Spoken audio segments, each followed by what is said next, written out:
তিন ধরনের মানুষকে বন্ধু বেছে নাও। ১. যার কথা আপনার জ্ঞান বৃদ্ধি করে। ২. যার উপস্থিতি আপনাকে রবের কথা স্মরণ করিয়ে দেয়। ৩. যার কাজকর্ম আপনাকে আখিরাতের কথা মনে করিয়ে দেয়। কাউকে জোর করে ধরে রাখতে নেই। জোর করে কাউকে ধরে রাখলে তার কাছে ছোট হয়ে থাকতে হয়। যে চলে যেতে চায় তাকে সামনে এগিয়ে দিয়ে আসা উচিত। যে থাকার সে এমনিতেই থাকবে, জোর করে ধরে রাখতে হবে না। আর যে থাকার না, তাকে জোর করে ধরে রাখলেও সে একদিন চলে যাবে। মানুষের ধর্ম এটাই। মূলত মানুষ ধরে রাখার বিষয় না, মানুষকে মুক্ত করে রাখতে হয়। যে মানুষটাকে আপনার জোর করে ধরে রাখতে হয়, সেই মানুষটা আপনার জন্য নয়। কারণ যে আপনার, তাকে কখনো জোর করে ধরে রাখতে হবে না। মানুষটাকে আপনি ছেড়ে দিলেও সে আপনারই থেকে যাবে। আর যাকে ধরে বেঁধে রাখতে হয়, সেই মানুষটা আপনার জন্য ভুল মানুষ। মানুষকে চলে যাওয়ার সুযোগ করে দিন। সুযোগ পেয়ে যে চলে যায়, সে আপনার কাছে সুযোগের জন্যই এসেছিল। আর যে হাজারটা সুযোগ পেয়েও থেকে যায়, সে কখনো আপনার কাছে সুযোগের জন্য আসেনি, বরং সব সময় আপনার সাথেই থাকতে এসেছে। তাকে রেখে দিন।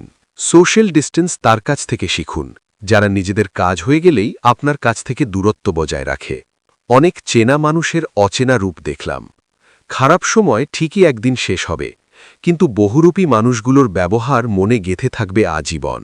অন্যের জন্য নয়, প্রয়োজনে নিজের জন্য নিজেকে পরিবর্তন করুন।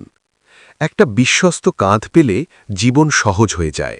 মানুষ তাদের কাপড়ের সাথে জুতোর রং মিলালেও কথার সাথে কাজের মিল অল্প কিছু মানুষেরই থাকে। কথায় আছে, সবাই সব পারে না। হয়তো এটাই তার বড় দৃষ্টান্ত। যার মনে মায়া বেশি, সে কি কঠিন হতে আদৌ পারে?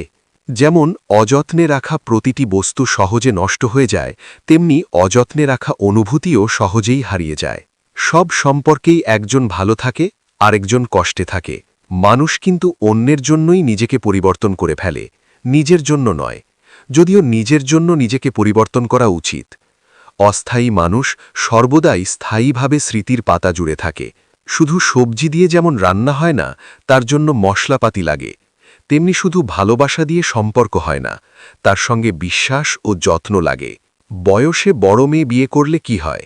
মেয়ে বয়সে বড় হোক আর ছোট, এটা কোনো ব্যাপার না। আপনি মানিয়ে নিলে অবশ্যই সুখী হওয়া যায়।